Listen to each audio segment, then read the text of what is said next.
Comfort is slowly killing you, and you're not even aware it's happening because it feels too good to notice. You've built a life designed to minimize friction. Your phone delivers entertainment instantly. Your apartment maintains the perfect temperature. Your job, if you're fortunate enough to have secured one, doesn't demand you leave your desk. You can order food without leaving your couch. You can date without rejection because you swipe through faces like a catalog. Everything is optimized for ease, for smoothness, for the absence of struggle. And somewhere in the middle of this engineered paradise, something inside you has started to fade. This isn't a complaint about convenience or some romantic idea about how hardship was better. This is something far more insidious and far more real. The discovery that the very systems designed to make your life better have fundamentally compromised what makes you feel alive. Here's the paradox that should unsettle you. You've never been more secure, yet you've never felt more fragile. You've never had more options, yet you've never felt more stuck. You've never been more connected, yet you've never felt more alone. The comfort you've achieved, the one you were told would bring fulfillment, has instead delivered a kind of living death. A slow fade into irrelevance, mediocrity, and a hollow existence that looks successful from the outside, but feels empty from within. You feel it sometimes, that creeping sensation late at night when the notifications die down and you're alone with your thoughts. A nagging sense that something vital is missing. Not something you can point to or name directly, but something you know is absent. A sense of purpose, of mastery, of genuine risk, of becoming someone worth remembering. You've optimized your life for comfort, but in doing so, you've accidentally optimized it for insignificance. The question isn't whether you'll notice. You already have, otherwise you wouldn't be here. The question is whether you'll understand what's happening before it becomes irreversible. Men have always been shaped by adversity. Throughout human history, it wasn't the comfortable man who left a mark on the world. It was the one willing to endure hardship, to push through resistance, to face uncertainty head-on. The warrior, the explorer, the builder, the creator. These weren't roles for the comfortable. They were roles for the transformed. But somewhere along the way, the narrative shifted. Success stopped meaning mastery and started meaning ease. Achievement stopped meaning growth and started meaning getting more stuff. Manhood stopped meaning becoming and started meaning consuming. You bought it because it was sold to you brilliantly. Because opting out seemed impossible.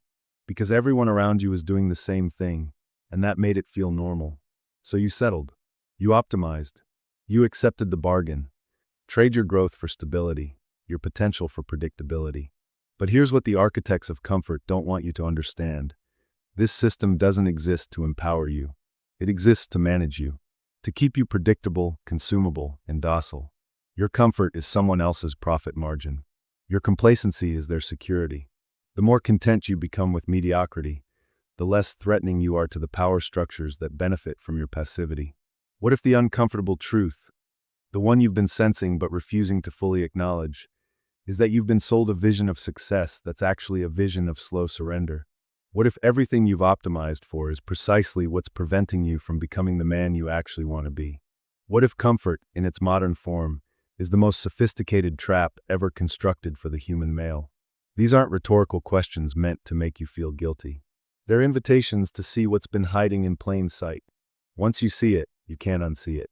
Once you understand how deeply comfort has compromised you, the only path forward is through a complete reimagining of what strength, success, and manhood actually mean.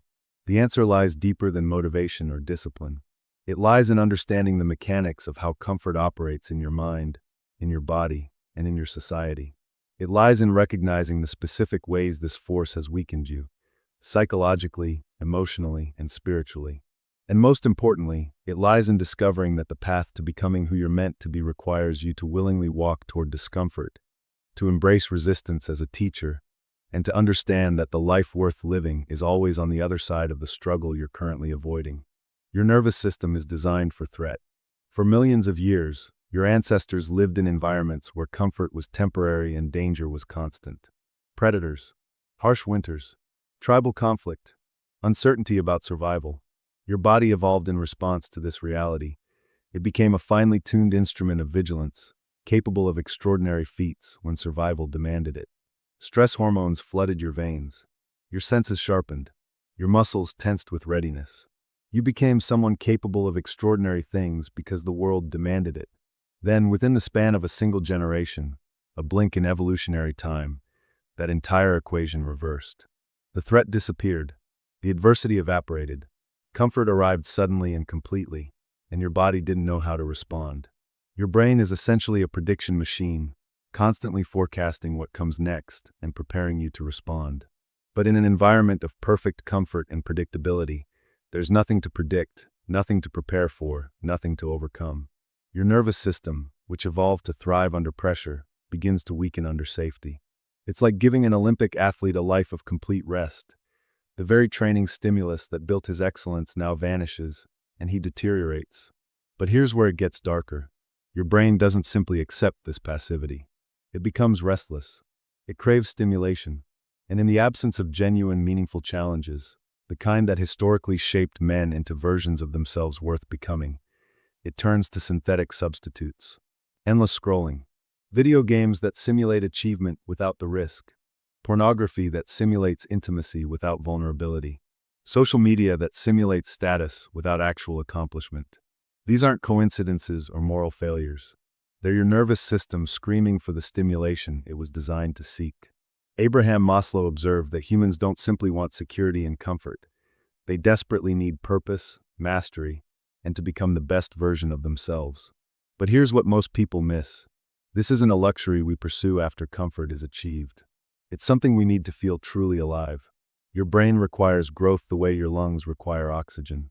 Remove it, and you don't get peace, you get suffocation. When the external world stops testing you, you don't magically become serene. You become anxious, depressed, and hollow. Your mind recognizes that it hasn't been tested, hasn't grown, hasn't become anything worth becoming. The philosopher Alan Watts observed something that cuts to the heart of the modern problem. We've been taught to chase a future that never arrives. We plan, we delay, and we sacrifice the present, all in service of a destination we'll never actually reach. But here's the trap. Comfort makes that destination pointless. You stop working towards something meaningful and start just maintaining what you have. You lose the sense of purpose that used to drive you. Without struggle to overcome, there's nothing pulling you forward anymore. And in that emptiness, something dies. Modern man has become a prisoner of his own planning, sacrificing the present for a future that offers only more comfort, more safety, more of the same emptiness. When comfort removes real challenges, you become restless, unmotivated, searching for something meaningful that never comes. Your nervous system, which evolved to handle adversity, begins to turn inward. You feel anxious for no reason. You worry constantly. You compare yourself to others. You feel ashamed of who you are. You sink into depression. These don't come out of nowhere.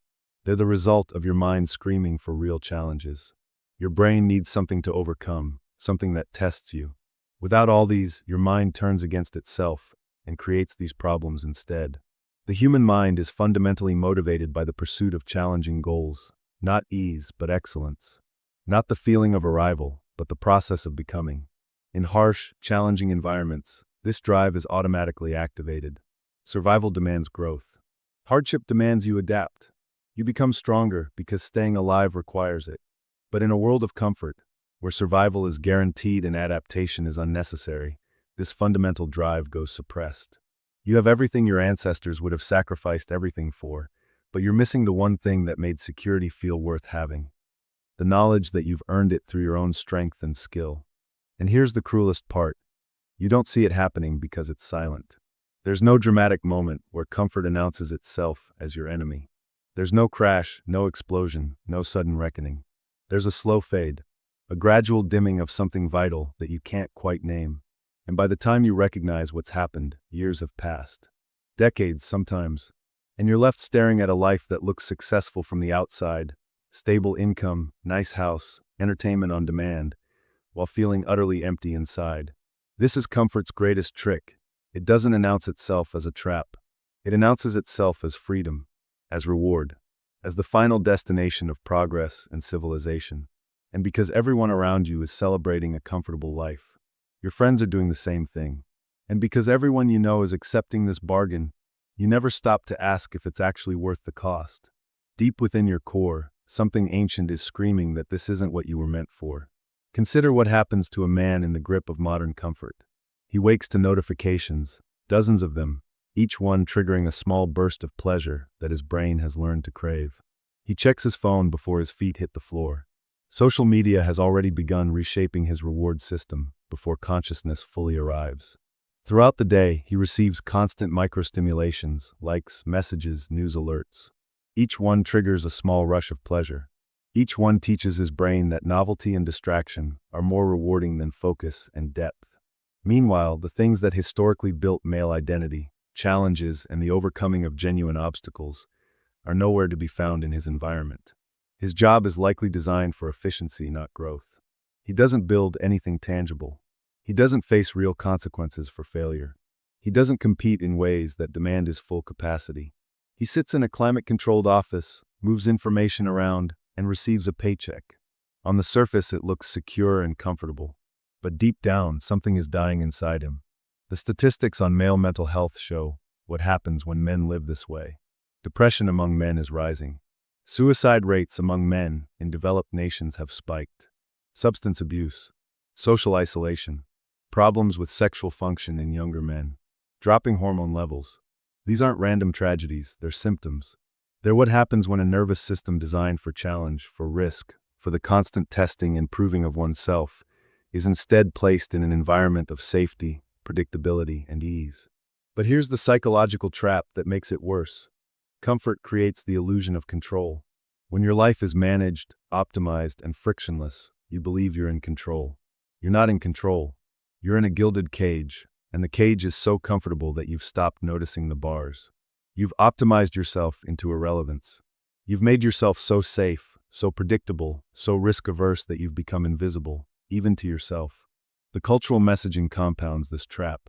You're told that this is maturity, that wanting more struggle is a delusion, that accepting comfort is wisdom, that the goal of life is to reduce friction and maximize ease. And so you accept this story. You accept that the subtle despair you feel is just how things are. You accept that meaning is something other people have, not something you can build. You accept mediocrity because accepting it is easier than fighting. But acceptance is slow death. It's the death of ambition, the death of growth, the death of the man you could have become. Every day you choose comfort over challenge is a day you're choosing to become slightly less than you were. Slightly less capable, slightly less alive, slightly less the man you know in your deepest self you're meant to be. The insidious part is that you can't see this erosion happening in real time. It's not like getting physically weaker, that you can measure. It's not like losing money, that you can quantify. This is the slow weakening of your potential, your character, your very essence. By the time you realize what's happened, you've become someone you don't recognize. Someone comfortable. Someone safe. Someone utterly unremarkable.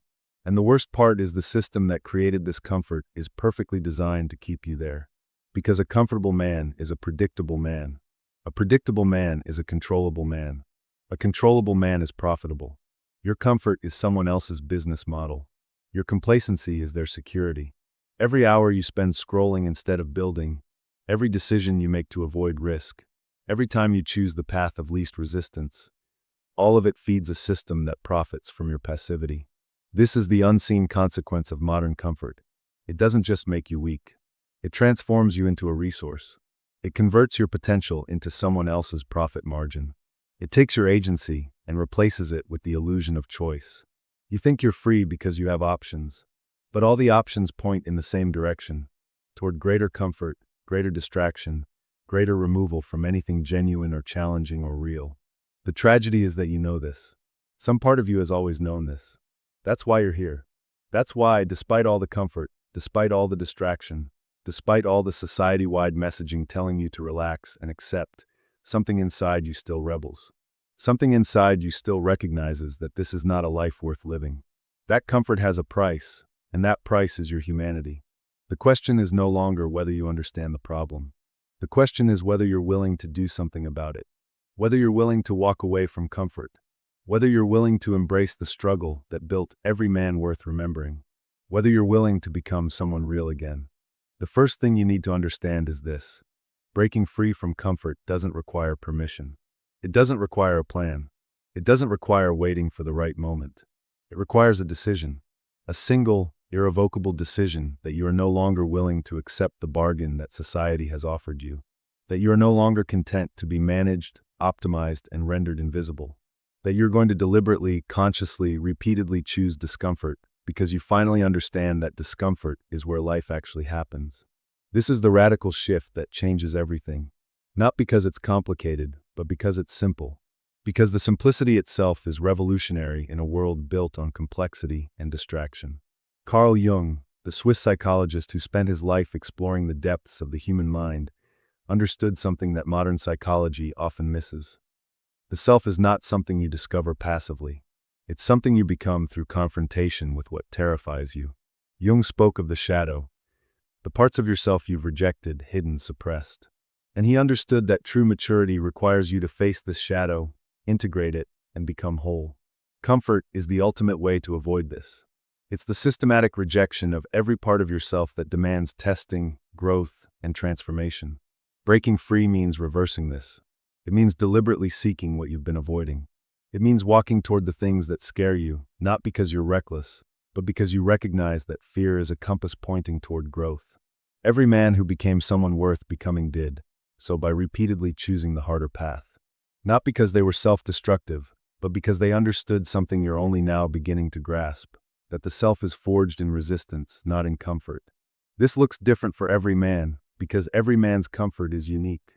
For some, it means leaving a job that's safe but meaningless to pursue work that terrifies you. For others, it means ending relationships that are comfortable but hollow. For others still, it means facing social anxiety by putting yourself in situations where you're vulnerable and exposed. It means cold showers instead of hot ones. It means physical training that pushes your body past what's comfortable. It means reading books that challenge your worldview instead of consuming content that confirms it. It means having conversations that matter instead of conversations that merely pass time. But here's what separates simply avoiding comfort from genuine transformation: intention. You're not pursuing hardship for its own sake. You're pursuing it because you've recognized that hardship is the gymnasium where your character is built. Every time you choose the harder path, you're not just changing your circumstances. You're teaching your brain that you can handle difficulty, that you can face uncertainty, that you can fail and survive, that you're capable of far more than you've been allowing yourself to believe. The historical examples are everywhere. The men who built empires and discovered truths that changed human understanding, they didn't do so from a place of comfort. They did so because they were willing to endure what most men would reject. They faced ridicule, failure, and uncertainty. And in that facing, they became uncommon. They became the men history remembers. But this isn't about becoming famous or leaving a legacy in the traditional sense. This is about becoming real. About waking up from the comfortable stupor and recognizing that you're still alive, still capable, still fundamentally untested in ways that matter. It's about the quiet satisfaction that comes from knowing you've done something difficult, that you've overcome something within yourself, that you've grown. The practical mechanics are simple. Start small. Identify one area of your life where comfort has made you weak, where you've accepted mediocrity because accepting mediocrity was easier. And then do the hard thing. Not once, repeatedly, until it's no longer comfortable, which means you've adapted and you need to push further. This is the principle of progressive challenge applied to your character. You don't become strong by lifting the same weight forever. You become strong by slowly pushing the weight higher. Same with your mind. Same with your capacity for meaning and purpose. But here's the truth that most people never grasp. Comfort isn't your opponent. Comfort is actually a symptom of having adapted to something. The real opponent is stagnation. The decision to stop pushing, to stop testing yourself, to accept that you've reached your final form. Every time you overcome something difficult, you don't become comfortable with it and move on unchanged. You learn and grow from the experience. You get stronger. You become capable of handling bigger challenges. And if you're serious about growing, you immediately find the next hard thing to face. Because stopping means you're actually falling backward. This is how men transform. Not through motivation, which is fleeting and unreliable, but through the systematic practice of choosing difficulty, through the repeated decision, day after day, to do the thing you're avoiding because you finally understand that what you're avoiding is exactly where your growth lies. The revolution starts small. It starts with one decision, one moment where you recognize that comfort has been slowly killing you, and you decide that today is the day you stop accepting it. You might not be able to change everything at once, but you can change something. You can do one hard thing, and then tomorrow you can do another. And in that accumulation of small rebellions against comfort, something miraculous happens. You start to remember who you actually are. You start to feel alive again. You start to become the man you were always meant to be. You've been asking the wrong question this entire time. You've been asking how to break free, how to build discipline, how to become exceptional. But these are all surface-level questions that miss the real revelation. The real question is this: what are you afraid you'll discover about yourself if you stop running from discomfort? Because that's what comfort really is. It's not safety. It's a way to spend your entire life running from the truth about who you actually are. You've been afraid, not of discomfort, but of your own potential. Not of struggle, but of what you're capable of becoming if you actually tried. Comfort has been protecting you from this realization. Every hour spent scrolling, every relationship avoided because vulnerability felt too risky, every dream deferred because pursuing it felt too uncertain, all of it has been a way to never find out what you're actually made of. But you know this already. That knowledge is precisely what creates the anxiety, the depression, the restlessness that defines modern male existence. Some part of you knows that you're capable of more, and comfort is trying to silence that knowing. That's what brought you here. The ultimate truth is this: you don't need to break free from comfort to become someone worth becoming. You need to break free from comfort to finally meet yourself. The men who changed the world weren't born different. They stopped asking for permission to become themselves. They stopped seeking comfort and started seeking truth. And in seeking truth, they found themselves. Here's what's truly revolutionary. You don't need to leave society or reject everything.